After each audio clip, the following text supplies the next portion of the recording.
Hey guys, on today's episode we talked to Julie Dixon with Dixon Resources Unlimited and Mariana Garcia with the City of San Leandro.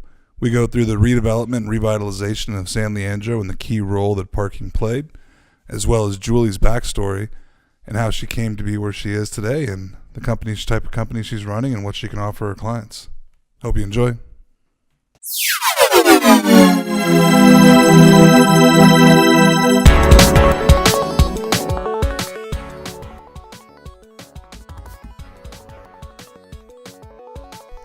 So my name is Lester Mascon and this is Parker X, and today we're joined by Julie Dixon with Dixon Resources Unlimited and Mariana Garcia with the City of San Leandro. City of San Leandro. Yeah. I am super excited to actually go to that to the talk tomorrow. Oh, that's us. Yeah, we rags just to finished riches. rehearsing. Exactly. That's awesome. That sounds like a great story.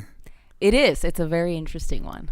That's cool. I'm One excited. that we're more both to proud come. of. Absolutely. I'm genuinely excited to go see that. Great. So that's cool. I'll definitely be there. We're that one. stoked. We've been practicing all of our lines and our jokes and stuff, making sure we have good timing. So Julie, tell me about how you got into this industry, because you're the parking coach. Well, thank you. Yes, indeed. So I actually started my career as a parking enforcement officer when I was in school in Santa Barbara, right? Yep, UC I read Santa that, Barbara. Yeah. Yes, and I actually was a CSO on campus. Okay. Loved the job. It was the highest paying student job on campus, so that's why I went for that job, working for the police department. Wow.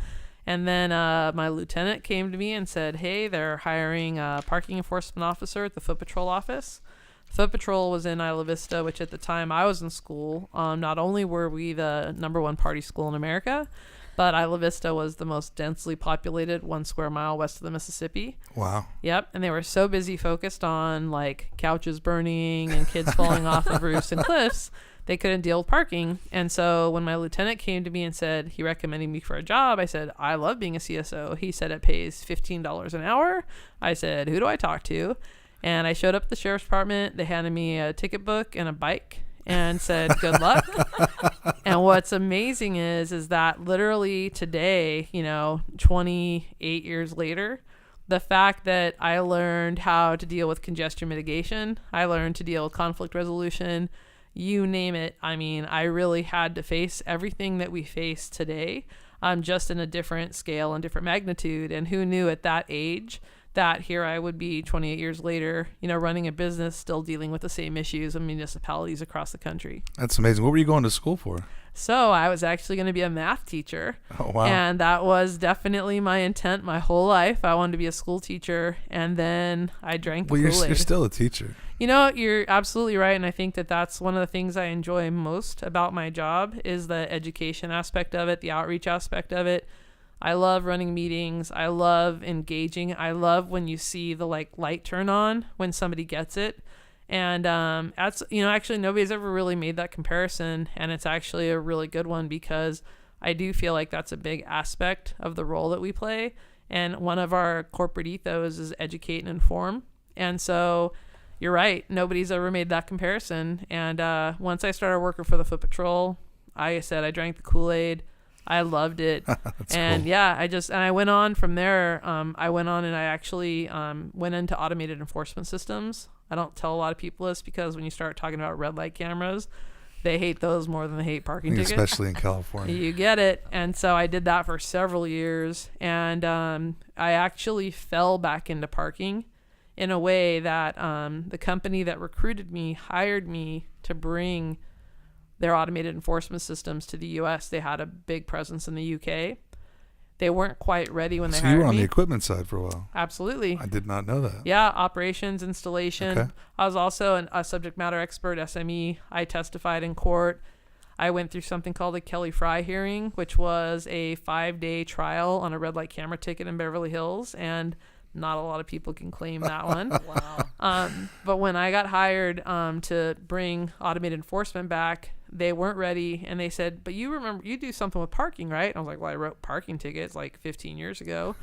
And they said, oh, well, we need you in San Francisco. And literally on my first day, I was living in Southern California. I flew into town, and I'll never forget this day because I will never do this to anybody. I'm driving to the office. This is right when cell phones had come out. And my new boss calls me, and he says, hey, welcome to San Francisco. Why don't you just drive around town, get a sense of the neighborhood, see what it's like? And I was like, wow. And he's like, come in about 11. I'm like, how amazing is that? I'm cruising around San Francisco thinking, I'm going to probably be living here, like how this is going to be. I roll into the office. They had just fired the entire management and administrative staff, and this was the office that ran the parking meter operation for the city. Wow, so they just wanted you to go away for a little while so they could sort things out. While they cleaned everybody Wow. out. Yep. And then, and I have to tell you, on that day, all I knew about a parking meter was dropping a quarter in it and turning it a dial. And I didn't know where the money went. I thought it went through some magic pipe, and then, somewhere it got into the bank. Who knew? I used to think that the traffic loops were weight sensitive. Oh, sure. And I remember jumping up and down on them, trying to think that was actually going to make the light. Yeah. Exactly. No, exactly. And I have to tell you, when I came into San Francisco, talk about an eye opener, because there was just what year was that? So that would have been in 2007, and it was going to be February 2007, February 2nd, 2007 to be exact, because that was the day that it really changed my life, because I literally knew nothing about parking. And not only was I running the San Francisco project, where there were political claims of improper contributions, there were claims of theft and all sorts of malfeasance with operations, and the vendor had managed to tick off the customer to the point that the customer was issuing an RFP for the services. And I was also running. It's never good when when the customer wants to use somebody else for service than they bought it from. And get you out, right? Yeah. So I also, at the same time, was not only going to be living out of a suitcase in a hotel room in San Francisco to clean up this mess, I was also assigned the City of Los Angeles parking meter collections contract, and also at the time the City of West Hollywood's parking enforcement contract. And what was really crazy about the parking meter side of it is, I literally was responsible for almost 70,000 parking metered spaces. And at the time when we started, it was probably about roughly $60 million in revenue.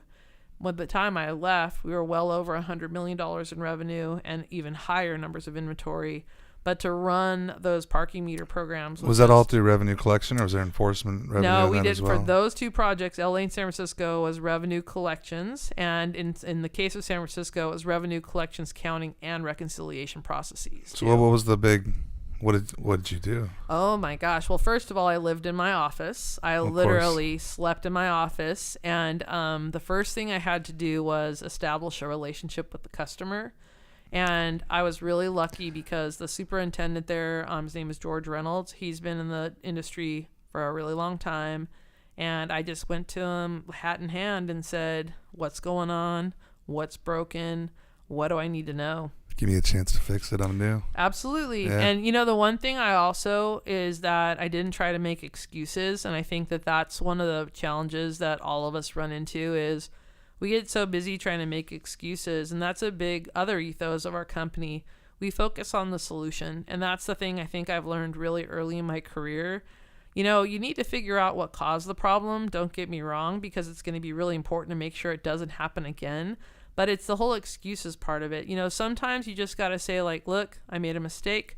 Fixing it, move forward. Well, you certainly get by the issue that much quicker than trying to point blame and try to figure out everything. It's like, you know what? Look, they're trying to get over there. We're going to go there now. Yep. This absolutely. is the quickest way to get there. No, and that honestly, it's kind of how I live my life, because, that's cool.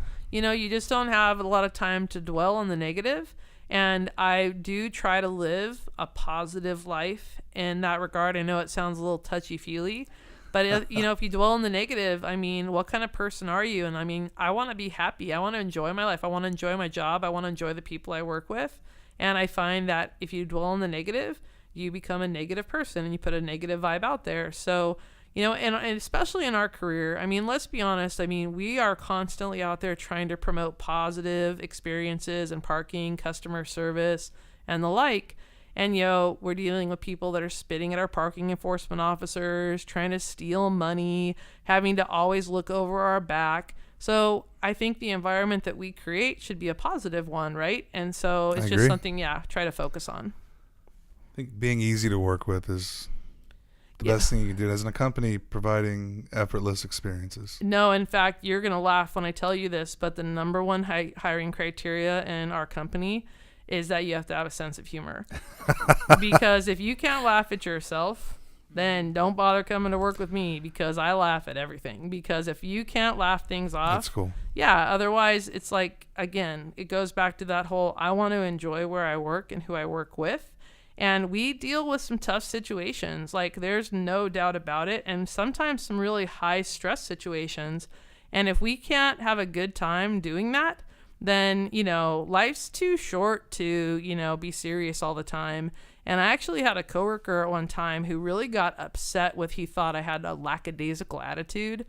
Anybody who knows me knows I'm not lackadaisical about anything. And, but I do have a good time, and I do have a sense of humor. And I think that there's a big difference between those two things. And he just didn't think I took life serious enough.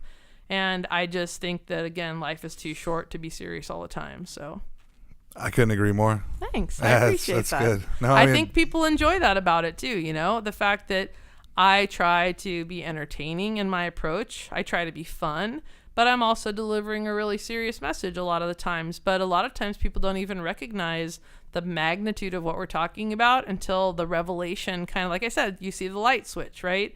And we have to deal with folks of all shapes and sizes, of all heights and, variances. And the fact that we can help communicate a message and make it translate into whatever language they speak.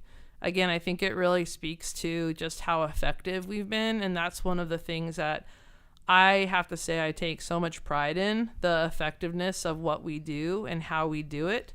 And, when I can reach back to a project and kind of check in on a customer, or if I run into them at a conference and they're just so excited or raving about, what they're doing and how they're doing it and what a difference we've made, never in my career would I have thought I could tell you what an impact we're having, because we're making a difference in the projects that we work on. And I got to tell you, it feels so good and so rewarding. And it's why we keep doing it. And it's why I have such a hard time saying no to people, because when somebody comes to me in need, it's probably my biggest weakness is that I can't say no. And it's why I probably work 7 days a week because of that. So what made you step out on your own? Well, actually, so I didn't. And what year did that happen? So that was in 2012, October.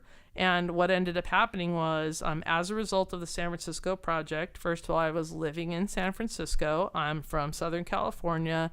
It was a major lifestyle change, I have to tell you. And that whole thought I think Northern California still is better, though, by the way. Well, we could have a debate about that. But I will also tell you, people said that my choice of where I lived in the outer Sunset in San Francisco. My token line is where the sun never shines, and where the fog line is real. But what ended up happening in our San Francisco project, not only were we doing the meter collections and reconciliation process, we were also doing the procurement services for the city and county and for the MTA for meter-related, parking-relaed services. So when so how did the street line thing kind of overlap during the sensor stuff? Were you there during that? Oh, I lived that life. Oh, really? Yeah. Oh. I'm the one that defaulted them out of San Francisco because what happened was SF Park came along. And the MTA basically won the UPA grant, the Urban Partnership Agreement. And what they were basically told was, unless you can write your SEMP, your System Engineering Management Plan, within 10 days, you're going to lose the grant monies. So because we were the procurement agent already for SFMTA, they just tagged the company that I was working for, and we basically jumped in and we became the program managers behind SF Park. And so the basics of that was, if you had a solution, a technology, a widget, a service that could help parking or congestion mitigation for on and off street parking, you had to go through me. We ran dozens and dozens of solicitations. We wrote contracts, we ran procurements, pilots, you name it. And it all went through my business or the company I worked for and all of our operation. So that in the end, what ended up happening was, when SF Park was all said and done, what started as a $20 million became a $56 million project, right?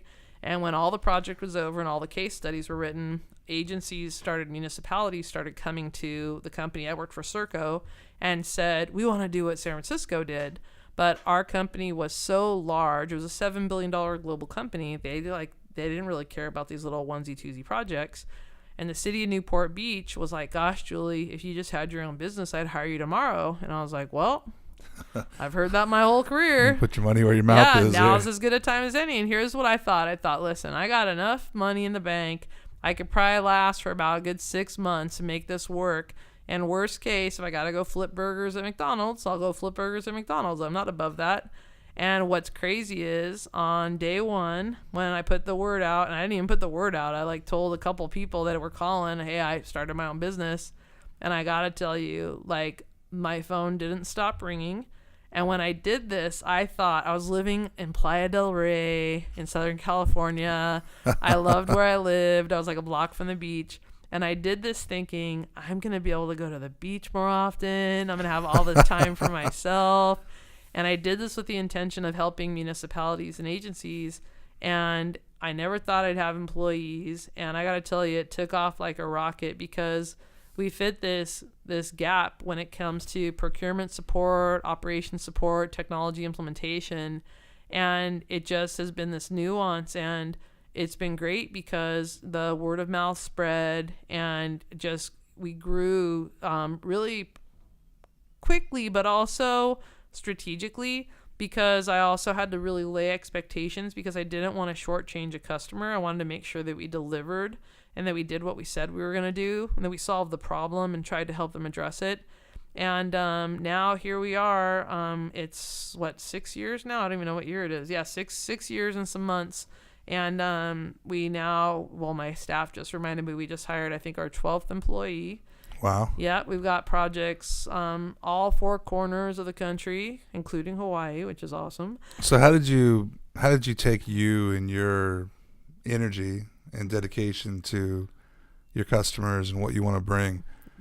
So how are you making sure that your company as a whole is that, because so many people are going to want Julie Dixon. Yes. But you can't have Julie Dixon. That's a challenge. You have to have Dixon Resources Unlimited, because that's right. If you give them Julie Dixon, then you won't be able to grow, right? It has to be able to do the whole thing. No, you're right. And I have to tell you, that's honestly the challenge I face every day. And I got to tell you, when you put your name in the company's business, it definitely has an effect too, because when oh, you're Dixon? Oh, well, that's the person I want, right? But, that it's also been very strategic about the hires and the decisions that we've made. And one of the best decisions that I made was when we brought on our ops manager who does all of our admin. And, oh my gosh, she's just a rock star. And she's going to go and have a baby like tomorrow, which is going to be frustrating. But I guess, things I'll tell you, when the back of the house works really well, right, it makes the people out front, makes their jobs so easy to do. You get it, because originally I was doing everything. I was the janitor, I was the HR manager, I was everything, right? But that's because it was what it takes to run a business. And I will tell you this. Anyone that has come to me that's starting a small business, I have been open door conversation, because I learned so much, because I was doing this on my own. And don't get me wrong, and I also will never take for granted the people that gave me advice and coached me, because it's a complicated process, and I have to tell you, it's not easy, and there's a lot of scams out there that you can get taken advantage of. So I'm always open to helping people on that. So who was the most helpful person to helping you get started? And not necessarily an individual, but was there any content you consumed that helped you get out there? The best thing I have to say, I was very fortunate, because my accountant, I've been with her since I was 24 years old when I bought my first house. Wow. And so she's really kind of monitored my growth and has really kind of been, she calls herself my mama bird. But she's been probably the best, because she's one of those independent people who truly does want what's best for Julie. And the coaching and advice and direction that she gave me, especially she's referred me to my lawyers or to my insurance carriers, things like that, where strategically which resources I need to bring on as well. And I think that she was probably the best, their firm was probably the best resource, because they've also had to grow with our company as well. But when we hired Ananda to take care, like you said, the back of the house, we grew exponentially at that point, because it gave you back more time. You got it. And it took me out of that burden of having to manage the admin don't get me wrong, I still have to stick my hand in it every once in a while, but it took me out of that component. And because of the trust and just the awareness that I know that Ananda knows what she's doing, it's allowed me to really just spread my wings. And that's actually, like I said, the growth exponentially, where we could focus on the operation side of it and the personnel that we need. And I have to tell you, I mean, I'm a big believer in what you put out there comes back tenfold. And the strategic hires that we've been able to make and just kind of the natural evolution of our projects has been awesome. And a lot of our staff have been referrals of folks that have said, hey, you really need to talk to this person, or you need to think about this person. You know, when there's a company or a person that people enjoy a lot working with or working for, then they start wanting to bring on the best people they know. Yeah, to be part it's of a it compliment. as well. So that's a huge It big is. time. It's a huge compliment. What kind of leader are you? Oh gosh. Well, it depends on the day. No, I like to say that I'm very open. I'm very trusting, and I think that I've also been I've been probably penalized by that sometimes, because I kind of give all my cards on the first hand, and then you have to get them taken away from you, I guess is the simplest way to describe it. But I have been told by many that I am oftentimes too trusting, which is unfortunate. Doing the right thing is always the right thing, and being nice is ROI positive. You get it, and that's the part where I think that, and that's the part where when you surround yourself with good people, it allows you to also be a good person. And that's the part where I probably learned some hard lessons early on, where because I was so giving, it was hard for me to recognize that there were people that took advantage. And I think that that's the message but this is why we go to therapy, right? Is so that our therapist can recommend and recognize the fact that you should not change who you are just because there's some people out there, right? But it's still one of those things that makes you sometimes have to self-evaluate and look at your own circumstances and make sure that you're managing a situation or handling yourself in a good way. But I try to I try not to be a micromanager, because I want to allow people to be successful on their own and grow. But I also, it's probably the hardest thing for me to do is to allow people to fail, because I think sometimes you have to fail in order to learn and grow. And it's hard for me to allow people to fail when you can kind of see what's coming. But I also kind of have that, I can't let them fail too much, but enough that they have to know the lesson or the experience from it too. I think from my perspective, I've always let them go as far as I absolutely possibly could. And even to the point where I would call my clients and go, listen, they need to go through this and figure this out. I'm watching the situation. I'm aware. I know it's not going exactly the way it needs to, but we just need to give him a few more weeks to try to get to a good place on his own, because if you do, he's going to be more valuable to you and me. In the end, absolutely. And that's, so you just hit something that I think when I'm sitting here thinking about the leader that I am, and the one thing that I will tell you, what you just shared with me as honesty, is that I have a level of transparency and honesty that sometimes can be perceived as too blunt or too direct. But as I was sharing earlier, I think it's the most disarming thing you can do with your clients and people you work with, is just be completely honest with you. Almost like, it's sometimes too much, right? Well, but it's still, it's like, it's you know important. What? This is what you get. No, and I think that that's the one thing that just in years past, people that have challenged me, I'm like, well, you said this. And I'm like, I absolutely did not say that, because I would never say that, because I don't go that way. I don't say things like that. And I know that because this is what I have. This is the ethics I have. This is the integrity that I have. And I can always stand by that.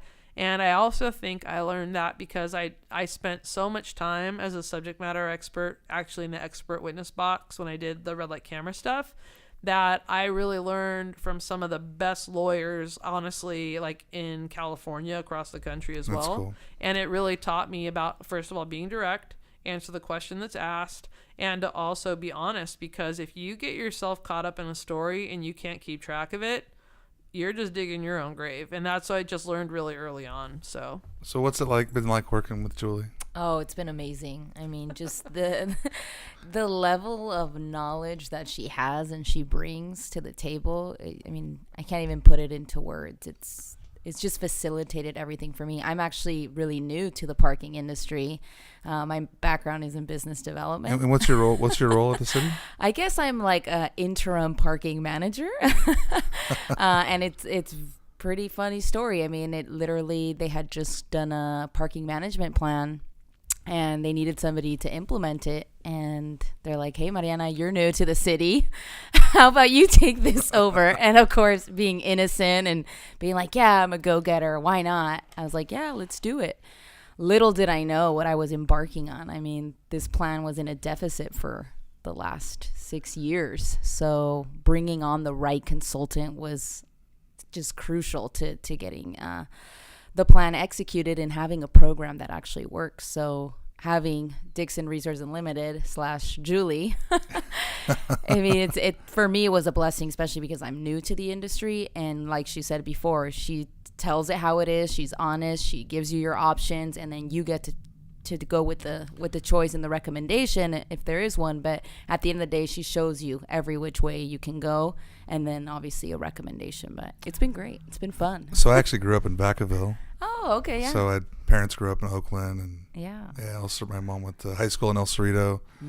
So that's Yeah, that's That's my why house. you like Northern California. Yeah. And it's changing. I mean, everybody knows what's happening in the East Bay. And Yeah. so when you take a city like San Leandro that's so small, it's like, where's San Leandro, right? South of Oakland. It's everything's starting to impact, right? So what's happening in Silicon Valley and San Francisco, it's definitely bleeding over. I think one of the coolest transformations that are like a little bit while back was Emeryville. Yes. Oh, yeah. Emeryville was Huge. like this, like barrel yards and just factories, and all of a sudden now it's like this kind of cool It's place. like the shopping Yeah, mall. it's a Yeah. retail center now. I mean, their sales taxes off the roof. Hey, they've got IKEA, so That says it all.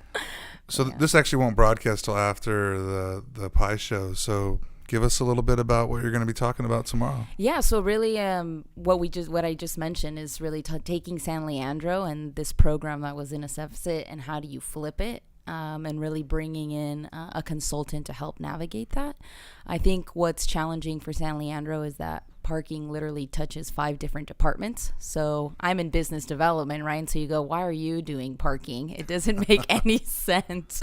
I think the city took a good approach in saying, instead of your engineering department taking over and rolling out this new program that, customers aren't used to, why don't we go with the business side of it, right? So what is customer service? So you're an employee of the city.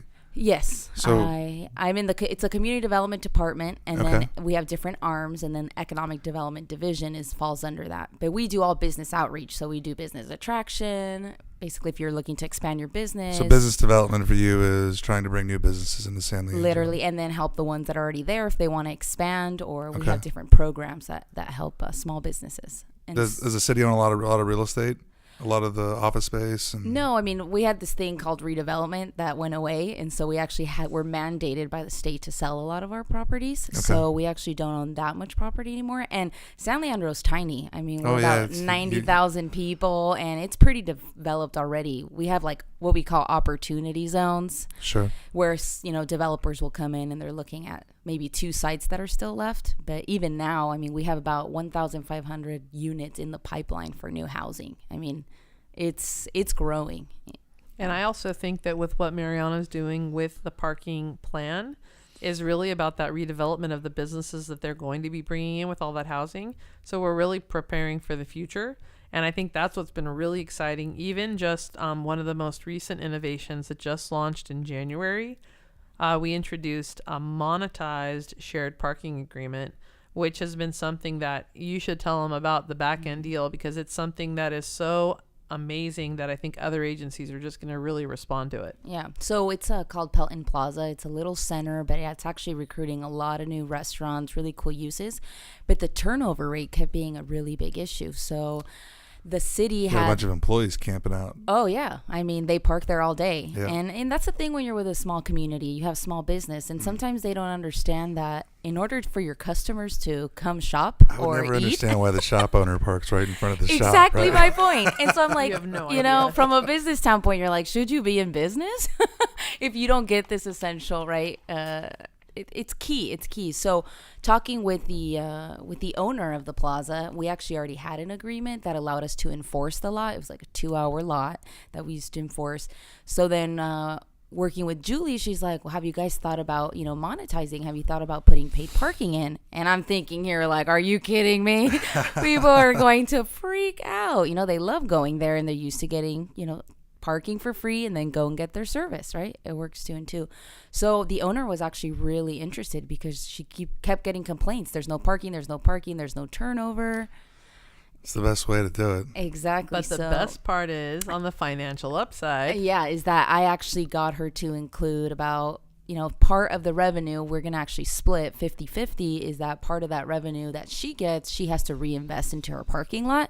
So we're talking striping, paving, because we want a good looking center, right? At the end of the day. And if I have infrastructure in there, new meters, and I had to pay for them, I want you to upkeep your plaza as well.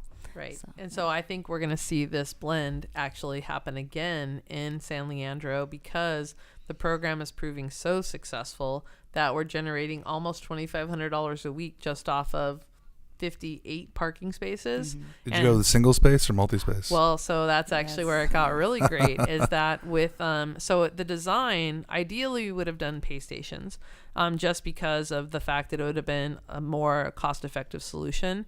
But because of the unique design of this parking lot, it's like a Z. It's like a labyrinth, literally. Yeah, it is. So we ended up having to go single, but what we ended up doing is we did a competitive RFP, and MacKay actually bid it with their beacon, which is the dual space single meter.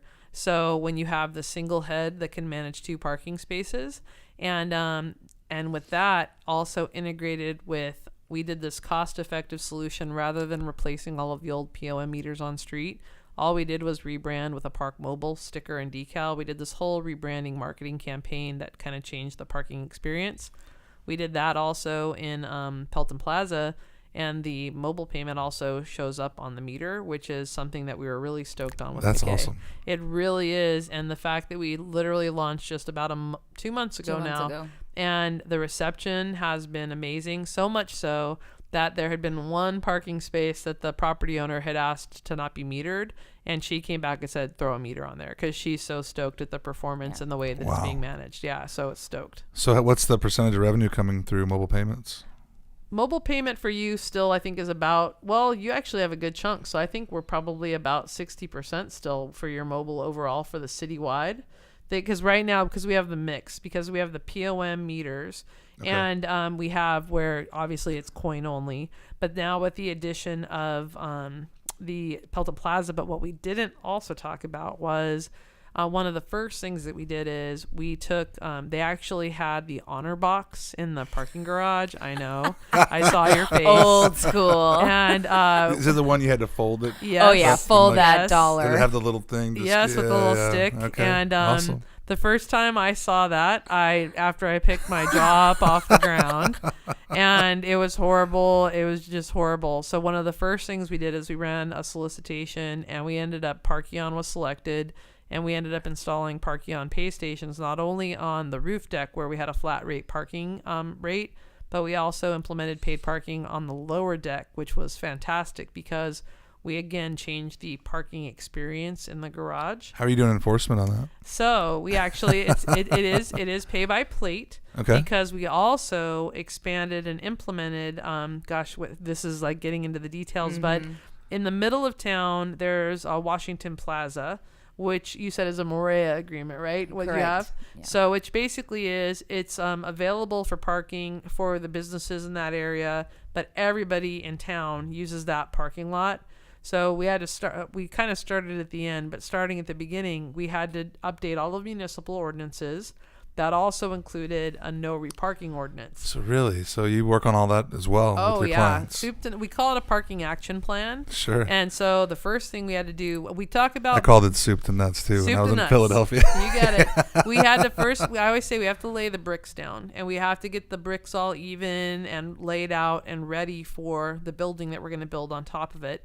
And so one of the things when we came in, knowing that Mariana had a budget of $600,000, and that was like all we had, your typical would be, let's just go put in smart meters, let's do XYZ. Sure. But we needed to be strategic because, let's be honest, while $600,000 sounds like a lot of money, That goes really fast. you get it, and parking technology is expensive. So the 3 things that we did immediately, we had to get rid of that honor box. So we ran an RFP. But you kept it though, right? You put it somewhere. It's down I in don't know Public what they Works. did with It's in it. Public Oh, no, Works. you I gotta- saw that it should there. be have to, like- interesting. yeah, you like a little museum or something. Yeah, for sure. It might be the last one left in California. Exactly. So one of the first solicitations we ran, and a lot of this happened concurrently, we did the solicitation for the pay station in the garage. We were doing the municipal code updates, which does take several months because you have to go before council, Sure. legal, etc.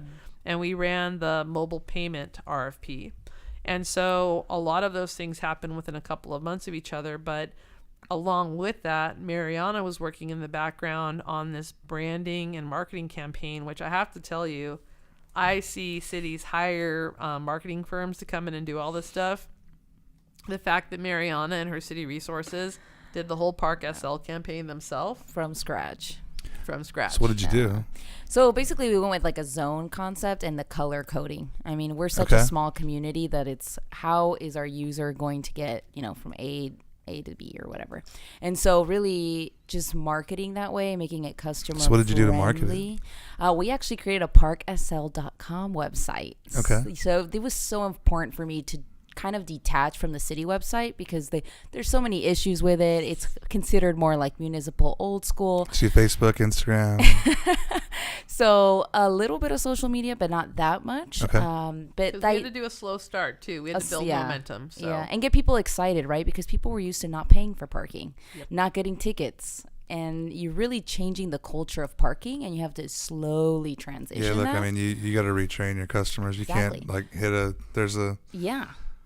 I think it's a jump. Smooth Well, yeah, transition. I think so. I remember one day we were at work, and all of a sudden they decided that we had all these customers that were like over 90 days, like net 90 on their payment terms. Right. Nobody had been paying, and everybody seemed to be paying like 90 days, and they wanted to go in and cut everybody off all at one shot. Right. And it's like, look, we've trained them over Yeah. the last like 3 to 4 years that's okay. That they've learned it's acceptable. So we can't unwind that Yep. by the weekend. So you've hit on one of the things that we deal with all the time. I call it parking behavior, right? And you can't expect something, and I have to share this with agencies across the country. You can't expect a problem or a situation that's evolved over decades. I mean, I always joke about having my parking magic wand, but it's not real. It's And I can't fix the problem that took a decade to build overnight. And that's why what Mariana was sharing is that a lot of the design work that we did was about this incremental rollout to help educate the public, because there was a big warning period. There was a big education campaign, and noticing she went and knocked on door-to-door businesses. Did you really? Door to door. Wow. Yes, because it's important. It's important to look the customer in the eye and say, Absolutely. hey, we're thinking about this. This is how it'll impact you, but it's going to be better. And, some of them, you feel for them, you hear them out, but it's better when you're face-to-face than on the phone. Well, sure. If you just do it and they're like, oh, wow, I got the short end of the stick. So you've done the most important bit, right? So you actually heard directly from the person that's going to be Yes. utilizing your service, what they think and what they want. That's right. It's the most valuable thing you can do.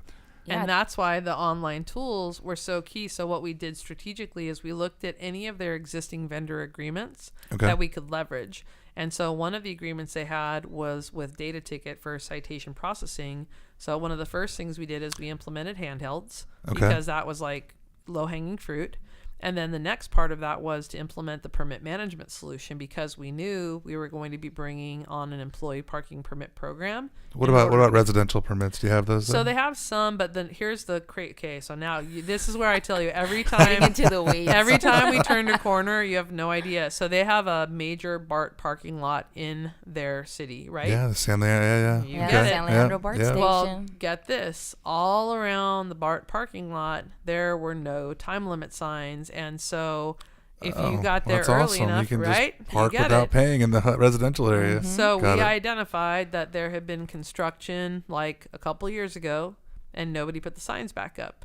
So crazy, right? Wow. So when you talk about simple fixes, but the thing is that no one paid attention to it. And so, we look like rock stars, which is great. But the fact is, it was just really being that persistent person. Just going back and sure, looking what was already in place, yeah, making and then sure it making was there. sure it Yeah. happened. And then here was the best part of it. Once the new signs got put up, we changed behavior, which was amazing because people knew they were getting away with something. And then thus far, the residents, so that when we did the ordinance updates, It's got to be better for them, right? Because It now is. they don't have people That- camping out in front of their house. yeah, for all day and going well, to in work. fact, where the parking was, especially at BART, it was intended for short-term parking, so that if you had a doctor's appointment in the city, you could go park, hop on BART, go into town, You and got come back. commuters. Yeah, but the commuters are parking there all day long, Yeah, so yeah. you couldn't use the short-term parking because the commuters are parked there. Now in the residential zones, what's been interesting is when we did the ordinance updates, we had to address so that you as a resident, if you and your neighbors wanted to rally together and get a permit program, we basically put the ordinances in place to allow you that mechanism of what you needed to do to go about it. But what's been crazy so far, and we can have this discussion because Oh, Mariana and I have had this debate many a time, thus far, no one has really pursued. There's a couple of small residential parking permit So, but programs. is anybody doing a residential permit program well? Yeah, Anywhere? You know what Like I'll really say? well? I mean, it's hard to say really well because I think that all parking programs have their nuances, and I think there's always going to be the hiccups and giddy ups that go along with it.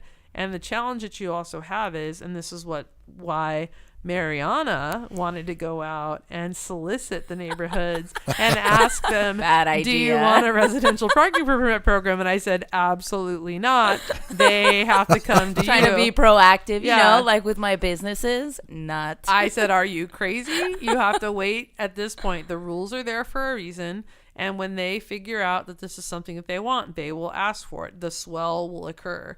And it's interesting when you say about the residential parking permit programs because it's a challenge everywhere that we go. Well, that because technology really hasn't helped yet. You're with exactly that, which there. is it's still so labor intensive to actually enforce that stuff. Yep. And then when you talk about the virtual permit, then it's the whole thing about guest permits. How many guest permits do you have? How much do they cost? How do I get them? My grandma's coming to visit for 3 weeks. I have a nanny. Well, and it's not like there's defined spaces That's- either, right? you So get now it. yeah. Well, we have there's other challenges we have too with the 72-hour ordinance in California that we constantly have to deal with that. So I don't know what that is. Oh, so in California, you're actually not allowed to basically park on a public highway or street for longer than 72 hours. Otherwise, your vehicle is subject to impound. That is a California state vehicle code. Okay. Even it's like in front of your house? Yeah, in front. Oh my gosh, the front of your house on the public street. Sorry, Yeah, not that I have to debate that all the time with people, but so yeah, even in front of your house, technically you have to move your car every 72 hours. But now here's the giddy up on that one: is that the rule is not necessarily defined how far you have to move your car. And so that's where you move it forward an Oh, inch. yeah. And well, call it and that's good. what people do. They roll their tires, etc. But the fact is that you have to have noticeable movement of your vehicle. Now, people do stress because they do park in front of their house every day, but it's apparent when that happens. When we talk about the 72-hour rule, you're talking about the cars where the tires are melting into the road. There's Sure. cobwebs. There's, stray cats living in the vehicle, that kind of situation. And so enforcing that is something that there's a lot of processes that go behind it. And oftentimes a car has to be marked. It's well longer than 72 hours before you can actually impound it. But the 72-hour rule is something I deal with, especially in beach communities, because people do believe they own the curb space in front of their house. And then in a beach community where there's not a lot of curb space, and how far do I have to move my car? Oh my gosh, in Seal Beach, it turned into a very prolonged debate and conversation amongst the folks. And what was funny is we were just trying to give a measure, and we had a couple of different measures. And the reason why was because people were arguing, well, how far do I have to move my car? And so in the end, we ended up saying 30 feet. And so that actually, the number ended up getting thrown out, and it ended up retaining the way that it's written because now it's just officer discretion. And that's the part that we were trying to, we thought, help the community by giving them a measure to say, like, that way like how far, because now it's just officer discretion, and that's fine. Like I'll roll with that, but we were just trying to be helpful, and sometimes trying to be helpful is not necessarily the best answer. So yeah. But anyways, Wow. yeah, fun So, stuff. so what's next? What big projects are in front of you now? Ooh, well, I am what really. what are you most excited about? Well, right now I'm really excited because we actually just hired a brand new person that you know very well.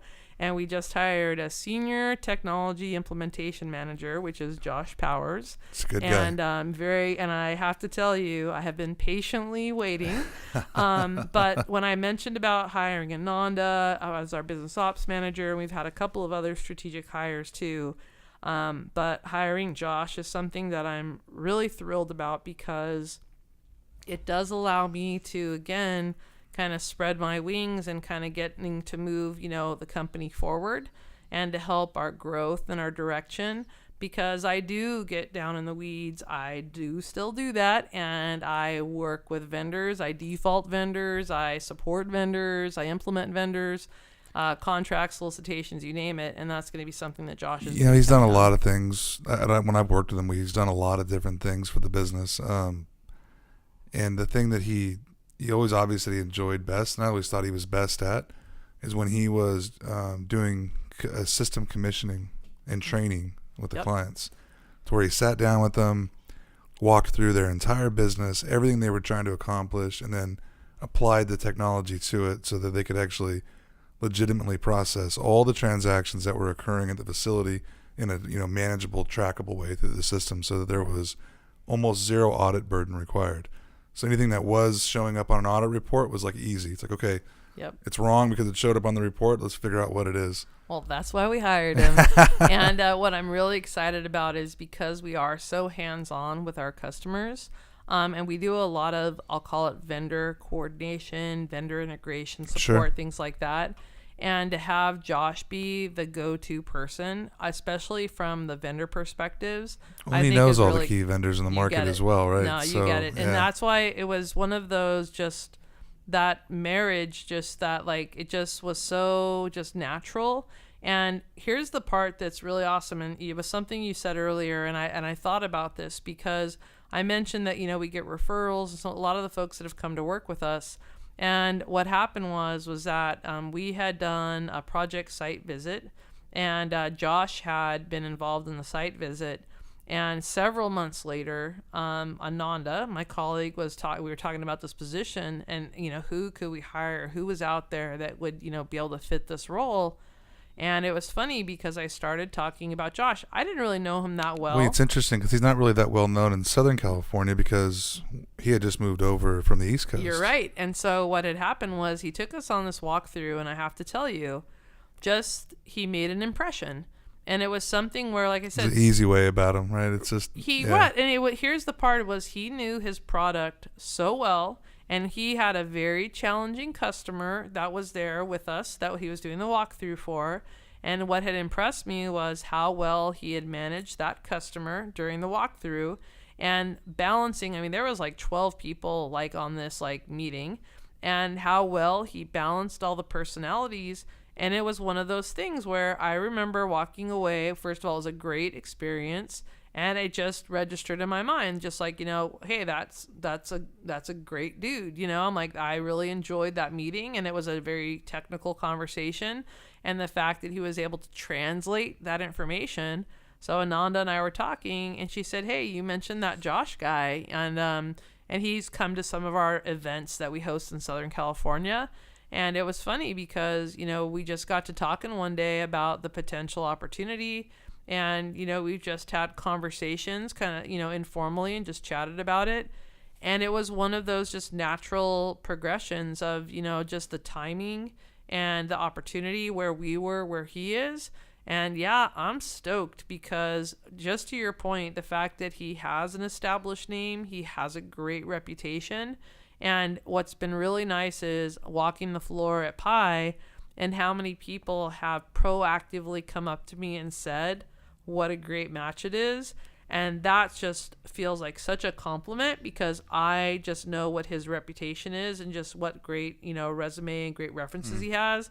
So when someone says what a great match, I'm like, wow, that's a compliment to say for me to think like, wow, you must think a lot for me, if you think so much of Josh too, you know. So I'm really stoked. And I've talked to him personally. He's so excited. Oh well, I'm. I mean, I'm he's so excited. And he loves you to death too. Oh, so that's nice. Hopefully, I won't overwhelm him. So my personality has been known to overwhelm many, but that's okay. Yeah, he is. Josh had to work for me, so trust me. I do think it's going to be a game changer for us, and we do have some exciting stuff coming down the pipeline. And we have some anything projects. you can talk. You know, I wanted to ask you. Sorry, I wanted to ask you. So as I was going through, I read through like every page in your website just so I could make sure I was up to date on stuff. And there was a part you talked about technology, but it was more about offering a product that could help people, manage their parking assets. Right. And I was reading through it. It sounded like, I mean, everything from on-street to off-street technology they may have, and then even going as far as dealing with the service side of the business. So yes. So as a result, not doing it directly, but at least managing the vendor to actually deliver those services and everything. Correct. What ended up happening was, as a result of collecting almost 70,000 parking meters for the two programs, you learned a couple of things about them. Learned a few things about them. And what I also learned was what did and didn't work, especially from an asset management standpoint. And more importantly, it really stemmed from the number of cash boxes. When we did SF Park, there was a point where I think we were managing over 600 cash boxes from different vendors, and that was a really big increase on the pay station side. Are you trying to do this on parks as well as? Well, so it does evolve into parks, because when we start to talk about inventory management aspect of it too, just the ability of tracking the assets and the controls of where the parts are, how many there are, things like that. You know, a lot of those components are made by others. Yes. And there's a lot of companies that do third-party repair that's like and fraction of the price. Exactly. And how do you keep track of it all? Because as you know, that's all assets. That's all revenue. All of that is money. You have to have a good inventory management system that knows where everything is. And it started with that just simple checks and balances of keeping track of inventory. But then it led into route optimization, revenue reconciliation tools. When you're dealing with a lot of coin changers and bill acceptors and stuff. You get it, and you got it. And the most expensive place to have that repaired is the manufacturer that sold it to you, right? That's right. And then you also, from your RMAs, because that was the other part of it too, being able to track the RMAs, where they are, how they are, and the state of them. You want to hear something that's crazy too? Like, I mean, I've been on the park side for a long time. Customers don't keep their brokens. like when a vendor shows up on site to do a repair, like they let the vendor take the broken part. Yeah, no, I totally get it. You don't even understand. I recently had a situation where we had to take on the street, we had to take a pay station out, right?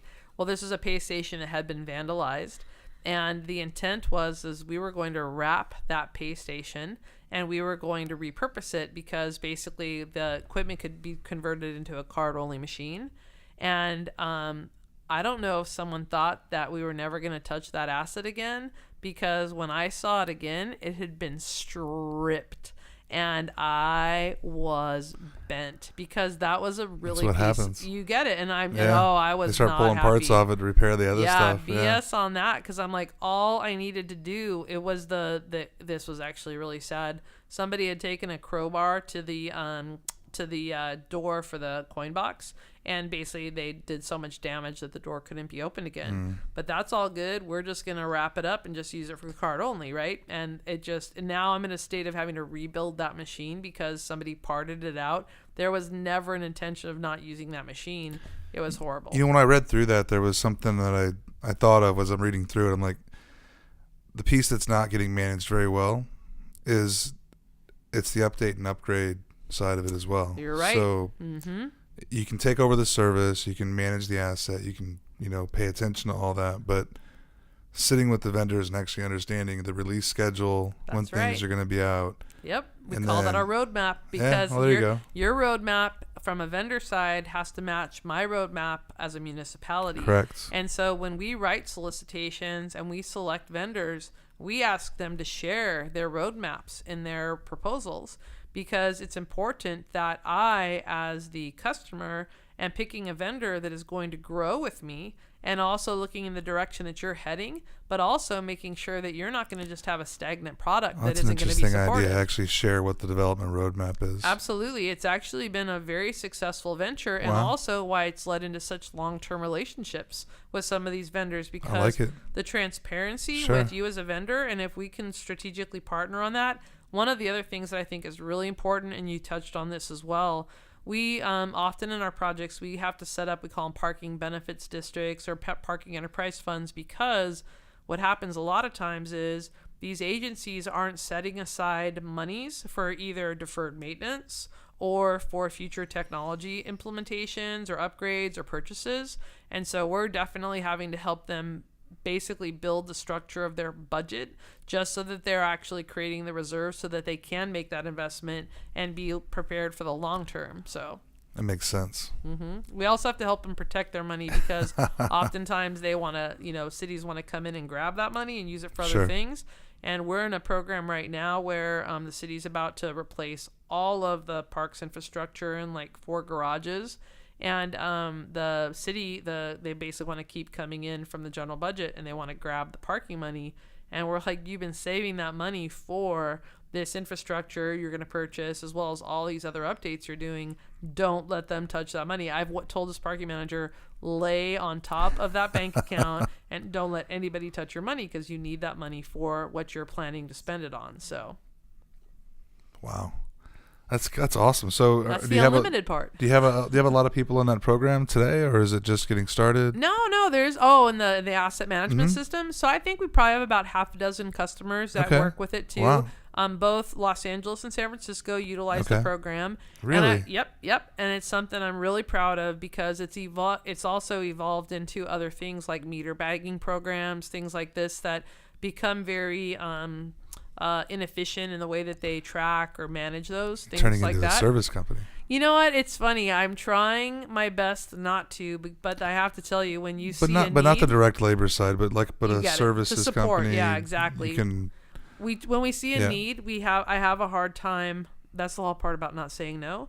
But when I see a gap where you can see efficiencies, I think that's been the part that we've leveraged it. But it's also something that will tell you that we haven't blown it up, because it's really not our primary focus. Just make sure you're charging enough money so you can do it right. We're trying, and that's the difference there, right? Yep. I mean, everyone's you got to make a bunch of money on it. Yep. You got to charge enough money that you're, one, you're excited about doing it, right, and 2, that you can do it correctly. No, and that's another reason why we haven't necessarily. It's not the focus of our business, because it's one of those things where we see the need, and if it's a fit, then it's something that we'll bring in on a project.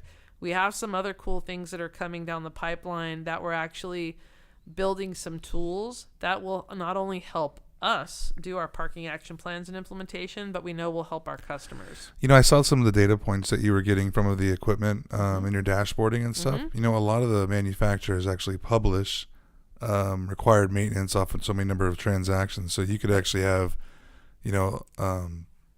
just some Those AI alerts that go tools out, actually going out, go, absolutely. okay, this lane needs to get serviced the next week. It's approaching its max number of transactions before it needs service. You're right. But here's the key, too, is you have to have the personnel that are going to be looking at those alerts, too, because that's also part of the challenge. When we go in and audit contracts. I think that's the biggest challenge that I've ever faced with every customer I've ever worked with.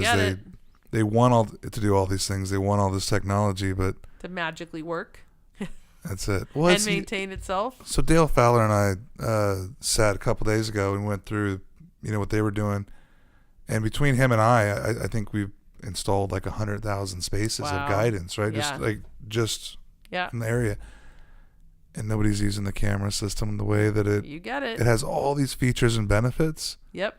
And then they should have just bought a ultrasonic system. How about when the customer doesn't even know their username or password into the management system where they reconcile their revenue? Worse yet, you show up, it's like off. It's like. Yeah. How about when I can identify just thousands and thousands of dollars that are missing just with a glance? Yeah, because nobody looks, and this is the thing that, this is the thing I have to say. So how do we solve that, right? So it's training. Well, but the customer almost is never going to. You're right. Step up for it, and frankly, a lot of the I love parking operators, but they've been cut to the bone so hard on the amount of money they have to be able to manage the system.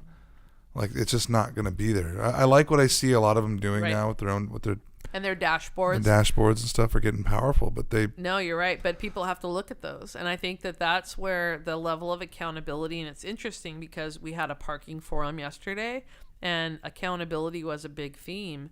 And Sure. it's something that I know that we carry that message a lot. But the unfortunate side of it is there have to sometimes be headlines that are of a negative sort that finally bring attention to the need. And it's honestly sometimes the only driver of when you can remind people or tell them the horror story of, thefts that have happened or the exposures that have happened. And it's really unfortunate, but it's the type of situation where sometimes you have to tell the horror story in order to get them to respond. And the worst though is that sometimes we go in on projects where, we heard some fellows share this yesterday. We were in the forum where we had a fellow say he had a lot of seasoned enforcement officers that wanted to do it their way and only their way, black and white, write every ticket, etc. And he said that's not the way we want to do business. It's customer service oriented, etc. And that whole teach an old dog new tricks is a challenge. I deal with this all the time when I go into meter shops and technician situations where they're like, "That's just how I do it," and you're like, "Well, that's not how it works anymore." so that's the way it was always done. Exactly. And I mean, here's the best part is if I have to be the bad guy, I will be the bad guy, because the fact is like, look, you're either going to make, the city just spent $2 million on this infrastructure. Like, this is what you got to do. It doesn't change itself, basically, and that's been even a simple example of putting paper in a machine. I mean, paper needs to be replaced if you're going to have receipts, right? That does not just magically happen. And then to have an alert system that text messages you and says, I need paper. And when we get on day 5 and you haven't replaced the paper yet, we have a problem. And so now we've taken it basically in cases like that to just the senior most level of a city to say, hello, like, you got to do the basics. And do you remember when the initial like pay on foots were out, they had those, the acceptor was separate from the dispenser and all that? We had a parking manager. We had a 3-note cassette. There was 1s, 5s, and 10s. Mm-hmm. And the parking manager kept loading the 10s into the 1s. Oh my gosh, a lottery. So you'd go there you pay like a $10, it was a $7 transaction. You pop a 10 in and you get like $30 back. That's awesome. That thing must have emptied fast. It happened so many times though at this place, and it's like, man, look, they're all labeled. That was on the news recently, an ATM machine that was dispensing $100 bills instead of 20s. Oh, and nice. the line of people. Oh yeah, it was crazy. But the problem these people didn't realize is They put their were putting card their in, they're on ATM, video. I mean, yeah. yeah. But anyways, I do think the bank did write it off though, which I thought was actually pretty awesome. But why can't I get lucky like that? So. Yeah, no doubt. Huh? Well, listen, we probably should wrap up, but another question for you before Sure. we do. So you work with different clients all the time. Yep. What's the most common mistake that you see getting made that you wish that you could just get past initially? Like, what's the number one thing that you want them to do differently than they're doing today? I think I'm going to say it in 2 ways. It's about transparency and communication. Is that people aren't communicating with each other, either internally or externally, and they're not being forthcoming or transparent, whether for cause or whether just because they just didn't realize. And it's interesting, and it's funny because I'll give away the secret sauce here, but I tell my coworkers this all the time, is that you just basically have to have common sense. When you look at these challenges and you look at these problems, we all drive, we all park our cars, let's look at it from a commonsensical approach. And so sometimes it means you have to talk to your coworker about a problem or, I need to make sure that council is alerted to the fact that there's an issue, or, talking to my stakeholders about the fact that one business owner is parking out in front of the business, etc., or whatever it is. And it comes down to communication and helping people understand the impacts. And I think that that's the one thing that I know that we focus on all of our projects. It's about that communication and just starting the engagement and making sure people are aware and talking about it. Because here's the deal. we know we're going to bring change, so we better start preparing people now for it, and we do that by being transparent and communication. So that's awesome. That's good. Thanks. I give away all my secrets, by the way. Yeah, me too. It's all, it's all out there. So we know why? Because you execute, which is much right. different than just knowing. That's right. And that's where I get told that a lot, where I was told, like, oh, don't tell everybody how it works. That's why I say, what do I got to lose? Yeah. I said, and I've sat in presentations where I give them a step-by-step guide of how to do an audit or how to do a reconciliation or how to do a parking roadmap. But the fact is that all of our plates are so full that in some cases when they hire us, we can just do it in a more efficient, quicker way, and it just makes it easier for the city. It's always easier after you've done it a few times. Yeah, exactly. And they also somewhat, for some reason, enjoy our charming personality as well. So what about you, Mariana? Did I say it right? Yeah. Oh, good. Are you gonna stay in parking? Or are you gonna? You're the interim parking manager, so what's the? You're gonna get out now while you can. That's what I say. I say it's a very short-lived career that's ending at the end of the year. Back. So, but she loves it. It's been interesting. I mean, it's a very interesting industry. I'll say that much. But what I do have to say at the end of the day is, believe it or not, parking touches everything. How much did you learn from this experience? Oh, a lot. Definitely. That's cool. And you learned how hilarious I am. Yeah. That's what I say. We're like family now. It's cool. what it is. It's a great friendship, and we have fun, We do have fun. That's where the sense of humor comes into play. Definitely. Yeah, people do business with people, and it really helps when you enjoy working with those people. We do. Definitely. We're really lucky, and in fact, when especially we come to conferences like this, and then all of our customers get together, it might be a little overwhelming at times because then they start making plans for me. Oh, nice. And yes, they've now decided where I should be working next so that they can come along. Visit, exactly. So, yes. Cool. Well, hey, thank you guys very much for thank you coming for having over. us. This has been was great. Yeah. Absolutely. Thank you so much. Cool. Thank you. So, real quick, though, Dixon Resources Unlimited, that's the website? That is the website. That's the best way to get a hold of you? Or email the Julie at DixonResourcesUnlimited.com. The website's always a good place. We have an info link on there as well. I liked your website. Well, thank you. I really appreciate that, especially given the fact that you could get on it. We had a domain change this weekend that I never, it's funny. I never knew how many people went to our website until it went down for one day. And it was kind of overwhelming because we were doing some crazy domain change. And I can't even tell you how many people hit me up to the point that I called our business ops manager. Like, what's going on? And I'm like, what is happening? But I mean, it was really unbelievable when I found out, like, literally how many people contacted me to say, do you know your website's down? I'm like, I did not know that, but thank you for letting me know. Nice. So, yeah, it was crazy. Cool. Well, thanks again. Thank you very much for having us. Yep. Hey, so thank you very much for listening. If you made it through this far, I really appreciate it. We're very excited to be bringing this to the industry. There's not really anything else like it. Once again, this is Lester Mascon. Name of the podcast is Parker X. Please like it. Please share it. That means the world. Please share it and rate it and tell us what you think of the show. We're going to try to keep doing a bunch of these, and your comments and feedback is really important. Also, if anyone else would like to be on the show, please drop me a line, and we'll be happy to get something put together. Thanks.